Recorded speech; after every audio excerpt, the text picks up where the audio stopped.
अस्सलाम वालेकुम, मैं हूं आपका मेज़बान समर अब्बास। आज दो तीन बड़े अहम मौज़ूआत पर आपसे बात करनी है। एक तो सबसे अहम मामला सेनेट के इलेक्शन का, कि जिसमें दो तीन बड़ी अहम डेवलपमेंट्स आज हुई हैं। एक तो जहांगीर खान तरीन मैदान में उतर आए हैं। बाज़ाब्ता तौर पर क्या मैदान में खुद उतरे या उतारे गए, उनसे रब्ता तो बज़ाहिर हुआ है हफीज़ शेख साहब का, लेकिन कहा यह जा रहा है कि हफीज़ शेख साहब ने उनसे रब्ता किया तो है, लेकिन ये रब्ता असल में इमरान खान साहब की तरफ से इस्टेब्लिश किया गया है बजरिया हफीज़ शेख।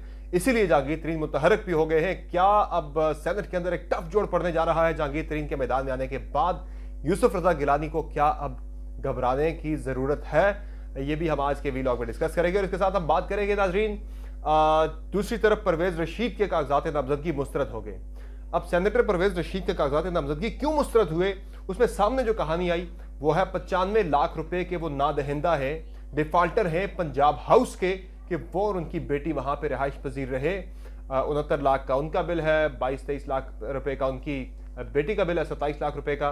तो ये पैसे जो हैं नाजरीन, ये अदा तो नहीं हो सके, लेकिन कैसे उनको यानी कि उनके कागजात नामजदगी कैसे मुस्तरद हो गए, इस मामले को लेकर ये इसकी वजह जो है असल वो मैं आपके सामने रखूंगा कि क्यों उनके कागजात नामजदगी इस बेसिस पे मुस्तरद हो गए। फिर इसके साथ साथ नाजरीन हम बात करेंगे, एक अहम चीज़ मैं आपके साथ डिस्कस करूंगा, मसला बड़ा इंपॉर्टेंट है जिसमें मैंने प्रोग्राम में भी बात की अपने। वो इशू है नाजरीन, इस वक्त खैबर पख्तूनख्वा के अंदर पेशावर में बिलखुसूस जो ताजर बरादरी है वो बड़ी परेशान है। उनको भत्ते के लिए कॉल्स आ रही है। बताया जाता है उन्हें कॉल करने वालों की तरफ से कि वो कलदम तहरीक तालिबान पाकिस्तान से हैं। अफगानिस्तान के नंबर से उन्हें व्हाट्सएप कॉल्स भी आ रही है, नॉर्मल कॉल्स भी आ रही है, उनसे भत्ता मांगा जा रहा है। ये मामला क्या है ये भी आपके साथ में शेयर करूंगा। सबसे पहले बात करते हैं परवेज रशीद साहब के मामले की, कि सेनेटर परवेज रशीद इस वक्त एग्जिस्टिंग सेनेटर है मुस्लिम लीग नून के। दोबारा से उन्हें टिकट मिला है पार्टी की तरफ से सेनेट का इलेक्शन लड़ने के लिए, लेकिन उनको एक बड़े चैलेंज का सामना इस वक्त है। वो ये है कि उनके कागजात नामजदगी मुस्तरद कर दिए गए हैं इलेक्शन कमीशन की तरफ से।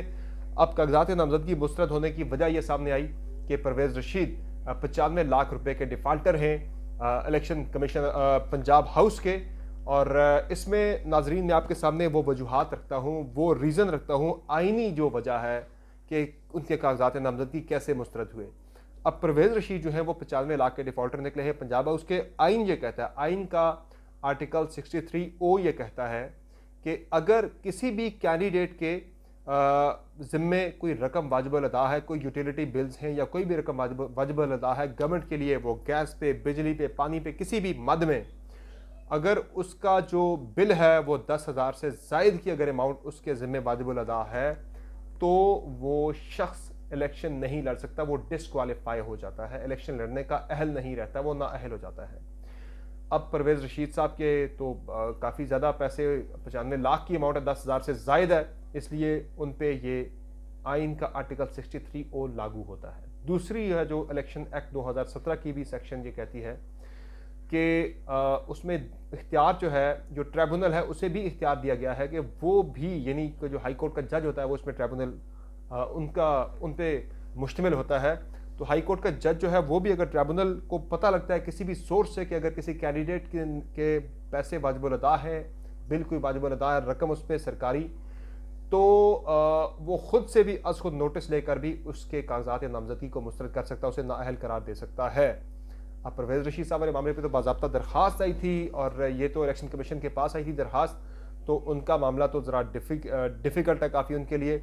लेकिन इस पर उनकी पार्टी की तरफ से, उनके चूँकि जो तजवीज़ कुनंदा थे वो मलिक अहमद साहब थे, उनका ये मौक़िफ़ है। वो ये कहते हैं कि ये जो बिल के हवाले से पुराना मामला चल रहा है, एकदम से ऑडिट करके पंजाब हुकूमत की तरफ से पंजाब हाउस के बिल जो हैं वो गैर ज़रूरी तौर पर परवेज रशीद साहब के खाते में डाले गए हैं, उन्हें नोटिस नहीं भेजा गया। हालांकि एक ट्वीट में आपके साथ ये शेयर कर रहा हूँ। इस ट्वीट में, ये ट्वीट है दिसंबर 2018 की, कि जिसमें जियो न्यूज़ की तरफ से रिपोर्ट आई थी कि कितने लोग जो हैं सियासतदान हैं जो डिफाल्टर हैं पंजाब हाउस की, उनकी लिस्ट जारी कर दी है पंजाब गवर्नमेंट ने। उसमें बेनज़ीर शाह जो सहाफ़ी हैं उन्होंने ट्वीट को कोट करते हुए लिखा था कि परवेज रशीद जो है वो तकरीबन 75 लाख रुपए के डिफ़ाल्टर निकल आए हैं पंजाब हाउस के। तो तब से अगर ये ट्वीट हो गई, खबर भी आ गई, तो परवेज रशीद साहब क्यों ला इल्म थे इस मामले से? वो कहते हैं मुझे पता ही नहीं, मुझे नोटिस ही नहीं आया, मुझे मेरे इल्म में नहीं था।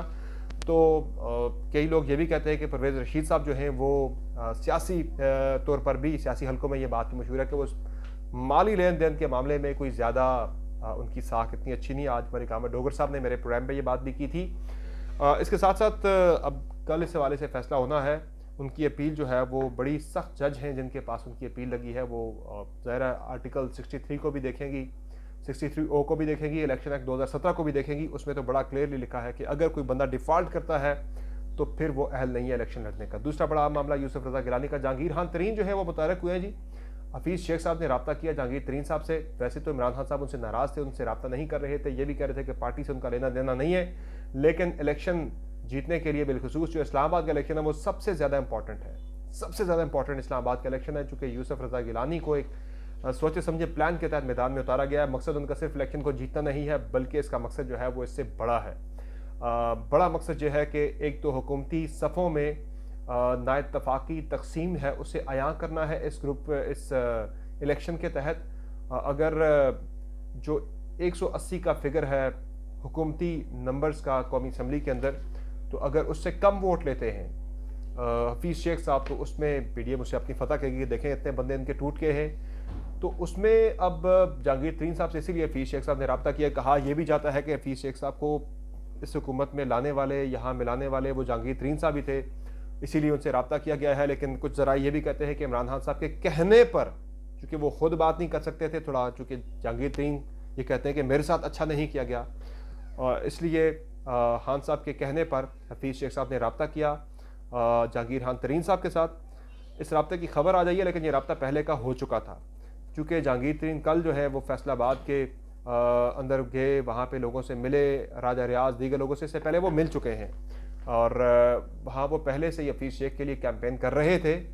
और अब बाज़ाब्ता तौर पर इसकी खबर सामने आई। अब कल ये हो रहा है कि राजा रियाज साहब भी होंगे, हफीज़ शेख साहब भी होंगे, फैसलाबाद के MNA से दीगर लोगों से मुलाकात की जाएगी कल, जिसमें गवर्नर पंजाब भी होंगे और बुज़दार साहब भी होंगे। तो इससे ये नज़र आ रहा है कि खान साहब के कहने पे ये हफीज़ शेख साहब ने रब्ता किया जहांगीर खान तरीन के साथ, और अब वो बड़े मुतहरक आपको नज़र आएंगे। दोबारा से पाकिस्तानी सियासत के अंदर बड़ा टफ टाइम वो दे सकते हैं यूसुफ रज़ा गिलानी को भी। उनके कागजात नामजदगी तो एक्सेप्ट हो गए हैं, लेकिन जहांगीर तरीन उनके लिए एक और मुश्किल बन के सामने आ गए हैं।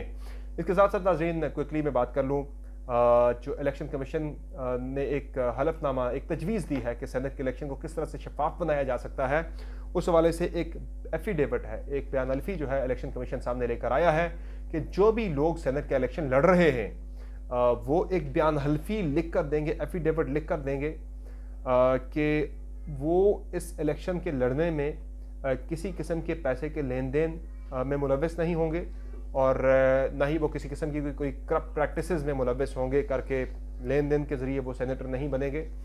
तो अगर कल को किसी बंदे का तनासब से ज़्यादा वोट निकल आता है तो उसके खिलाफ अगर तहकीकात होती हैं और वो गिल्टी निकल आता है कि उसने कोई पैसों का लेन देन किया या फिर कोई करप्ट प्रैक्टिस उसने की, तो वो बंदा नाअहल हो जाएगा। वो अपने एफिडेविट के अंदर खुद लिख कर देगा कि मुझे नाअहल कर दिया जाए, अगर ऐसा कोई बात निकलती है मेरे खिलाफ। लेकिन इसमें भी अहम मामला ये है कि अब ये तजवीज़ इलेक्शन कमीशन की तरफ से सामने आई है सुप्रीम कोर्ट के अंदर, इसको हुकूमत मानती है, सुप्रीम कोर्ट बिलखसूस इसे मानती है, नहीं मानती, क्या एतराज़ गवर्नमेंट की तरफ से इस पर सामने आता है।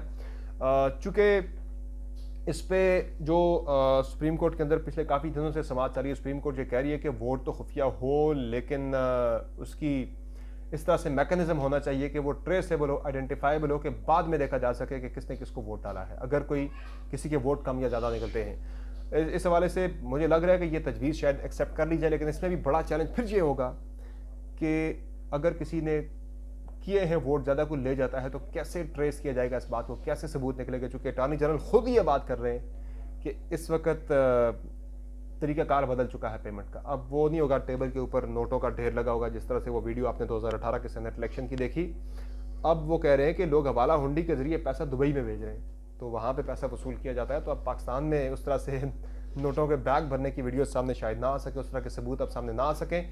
बहरहाल शफाफियत के लिए यही बेहतर तजवीज़ नज़र आ रही है, जिसे शायद एक्सेप्ट कर लिया जाए इलेक्शन कमीशन की तरफ से भी। सुप्रीम कोर्ट की इलेक्शन कमीशन ने तजवीज़ दी, सुप्रीम कोर्ट की तरफ से एक्सेप्ट कर लिया जाए और बाकी पार्टीज भी इसको माने।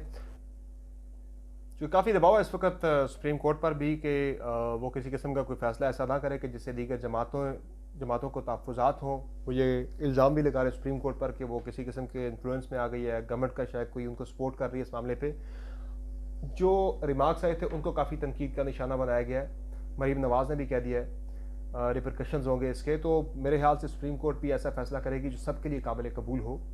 बेसिकली तो उनसे आर्टिकल 226 पे वजाहत मांगी गई थी कि सेनेट का इलेक्शन कॉन्स्टिट्यूशन के मुताबिक है या नहीं है। कॉन्स्टिट्यूशन के मुताबिक इलेक्शन से मुराद ये है कि जिस तरह से वज़ीर आज़म का और वज़राए आला का मेंशन है कि ये सीक्रेट बैलेट होगा, तो उसमें इलेक्शन सेनेट का भी आता है या नहीं आता, तो ये वजाहत मांगी गई थी। बहरहाल इस पर क्या निकलता है आने वाले दिनों में इसका पता लग जाएगा। लेकिन जाते जाते क्विकली मैं एक बात करता चलूँ, जो अहम मसला जिसकी तरफ मैं निशानदेही करना चाहता हूँ वो ये है कि इस वक्त जो पेशावर का ताजर है, जो पेशावर का बिजनेसमैन है, जो पेशावर का सरमायाकार है, जो सनतकार है, वो बहुत ज़्यादा परेशानी का शिकार है। उसे बहुत ज़्यादा वो दहशत ज़दा है, क्योंकि कॉल्स आ रही हैं अफ़गानिस्तान के नंबर से व्हाट्सएप पर भी, और मोबाइल कॉल्स भी आ रही हैं, नॉर्मल कॉल्स भी आ रही हैं अफ़गानिस्तान के नंबर से इन बिजनेसमैनों को कि आप भत्ता दें, आप पैसा दें, और ये पैसा मांगा जा रहा है जिहाद के नाम पर।